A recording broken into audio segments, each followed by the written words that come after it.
Welcome to Finding Holiness, where we delve into timeless Torah wisdom, revealing the sacred in everyday moments.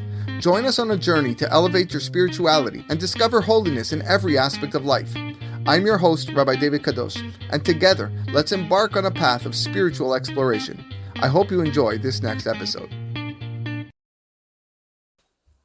Parashat Beshalah summary.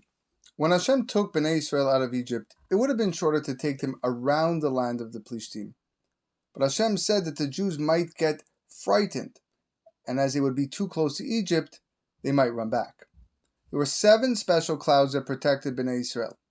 One in front of them, one behind them, one on each side, one on top, one on the bottom, and one in front to smooth out the way. At night, a pillar of fire led them, which lit up the way. The Erev Rav, however, were not zocher to travel inside this special protection. Rather, they traveled outside the clouds. Paro regretted his decision to let Bnei Israel go, and even prepared his own chariot and chased after the Jewish people. Bnei Israel were surrounded on all 3 sides. On one side were the Egyptians, one side was the desert, the other side was the Yam Suf. When they saw the Egyptians coming, they split into 3 groups. One group prayed, one group wanted to fight, one group wanted to return to Egypt.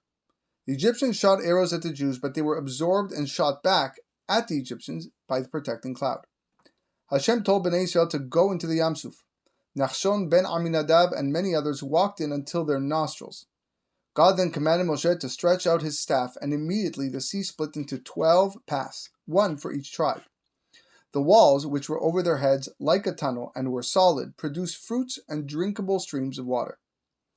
Bnei Israel ventured into the sea. Paro and his army followed, going deep into the sea. Towards morning, God's pillar of cloud made the ground under the Egyptians into mud. The fire came and heated up the ground. The hoofs of the horses began slipping, and the wheels of the chariots burned and broke apart. Loud thundering sounds were booming all around them. The Egyptians now realized they were in a trap and tried turning around. When the last Jew went out from Yam Suf, God told Moshe to stretch out his staff, and the sea came crashing down, and all the Egyptians drowned. All the treasure along with the bodies were washed onto the shore.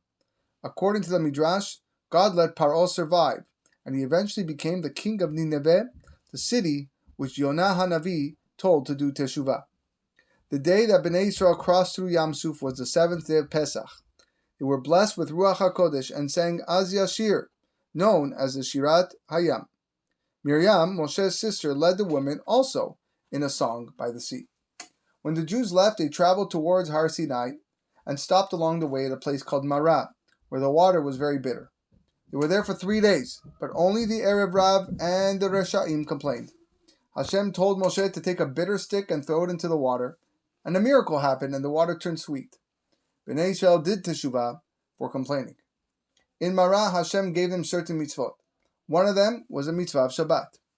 A month after the Jews left Egypt, all the food was used up, and they complained again. Hashem told Moshe to tell them that Hashem will provide them food. The next morning when they woke up, the desert was covered with shiny white warm kernels, man. The man tasted like almost any food. Each person was to collect 1 omer, around 5 pounds per person. Even if they collected more, all they remained was 1 omer. Moshe informed them not to leave it over for the next morning, as it will fall fresh every single day. Datan and Aviram left over, and the next morning it had a horrible smell and was wormy. On Erev Shabbat, the Jews found their 1 omer was doubled to 2 omer. Moshe informed them that the man will not fall on Shabbat. That's the reason they are receiving double on Friday. Aside from the man, during the evening, the selav bird came down for them to eat. As a result of not keeping what mitzvot they had, the water supply dried up. The Erev Rav and the Reshaim complained yet again. Hashem told Moshe to hit a rock on Har Sinai with his staff. Water gushed out. This rock accompanied the Jewish people for the next 40 years and was known as Be'er Miriam, the well of Miriam. It was in her zechut that they had the well. Although all were frightened of the Jewish people after the plagues and the splitting of the sea, the nation of Amalek didn't care. They snuck up and attacked all those that were outside of the protective clouds. Moshe told Yoshua to fight, while he, along with Aaron and his nephew Hur, who was the son of Miriam and Caleb, went up the mountain to pray. When Bnei Israel saw Moshe's hands lifted up, they turned their hearts upwards and prayed as well. They were victorious and defeated the nation of Amalek. Hashem allowed them to be attacked in the first place, only because they were weakened in their Torah study.